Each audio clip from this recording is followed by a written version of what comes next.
high school, junior high school, elementary school. The thing about the haiku, it has no greed. There's no greed or excess in the haiku. And so one of the things that happens at some point then is that when you teach it to young people, and before I began to teach, I teach them how to breathe. You know, from here, not from here, not from here, not from here, but from here.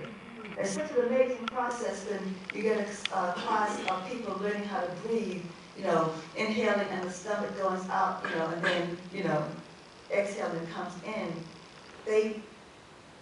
The voices change. A whole other different thing happens in a classroom when that happens. And actually what it means is that you got them. Because when you teach someone how to breathe, you teach them that breath of life. You teach them life. And you teach them that you use that breath when you get in your home and things are impossible. So they say, go in the bathroom. I used to live in my bathroom and things were tough, you know, close the bathroom, write in the bathroom, read in the bathroom, breathe in the bathroom. But I said, practice is breath.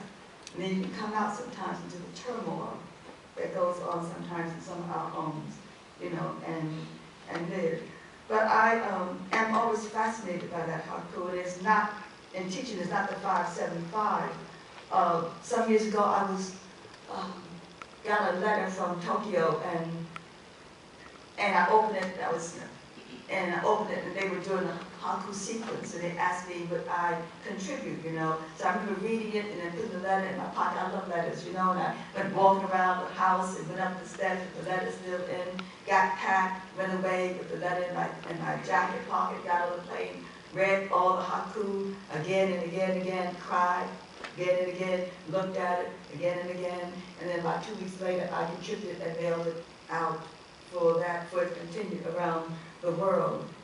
But the thing that I recognized then from all the other people who were writing haiku, that it had nothing to do with 575. When I teach that haiku, I tell everyone it is just that breath, one breath that you take.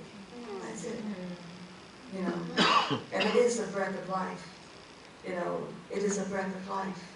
And would someone come up? I mean, tall, short, no matter. Anybody.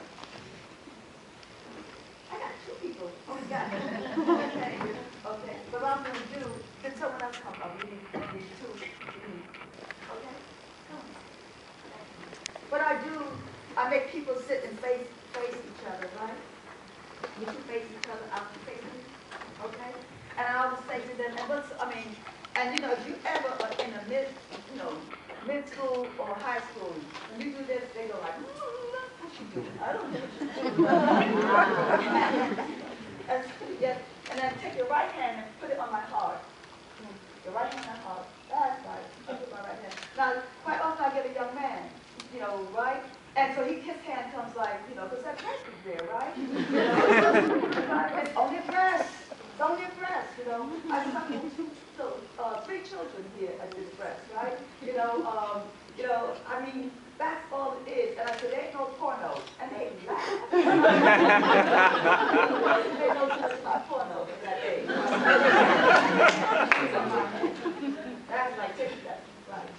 And then I said, everyone shut up and listen to each other's heartbeat and your own heartbeat. Listen. And after 5 minutes, all of a sudden they get quiet and they look at each other, you know what? And their eyes and their hands and their bodies say, this is a human being here. Ain't that something? And if you make to discover that it's a human being here, then you don't hurt anybody, you don't kill nobody. Thank you.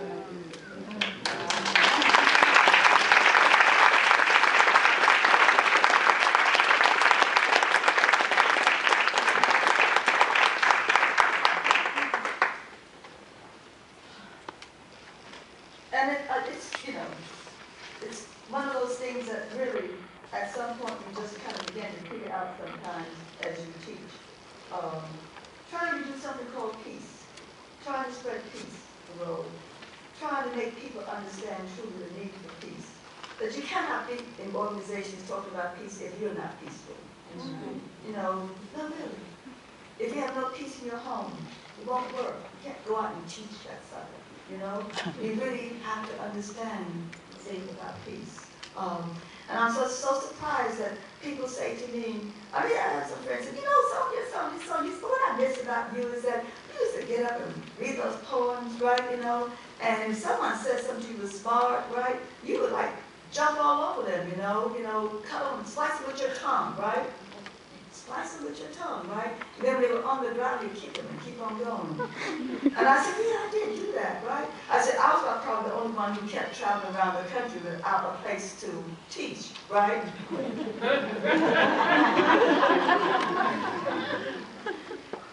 But also, I said, it didn't change anything.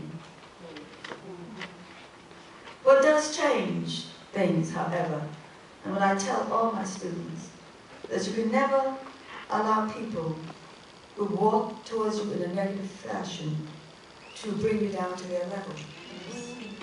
That it's important always to maintain your level and to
hoping for a bad boy.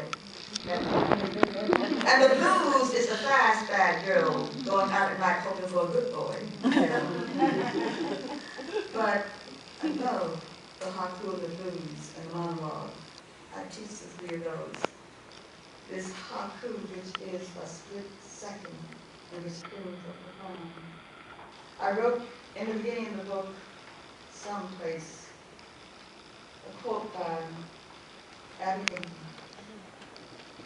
The best thing you can do is to be a woman and stand before the world and speak your heart. Abby Lincoln. So I'm going to do a piece that I did for my sister that I did not do while she was alive. I mean, I've done it, but it was not published while she was alive. And then after she made transition, I took it out of my book, Sister Haiku for Pat.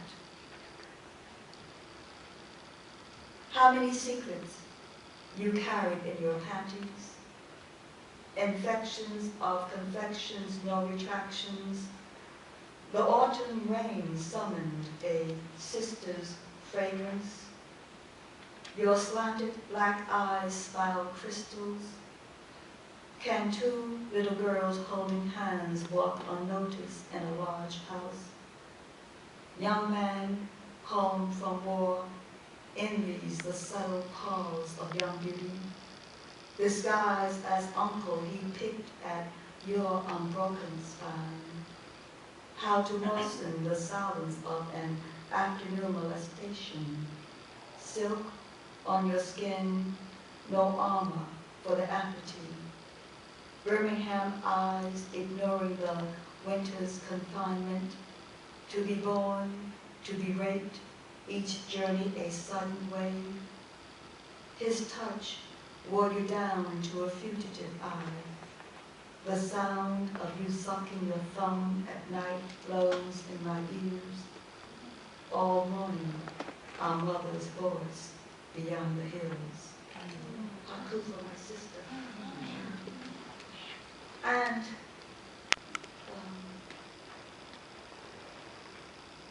do one that I did for Sister Tony.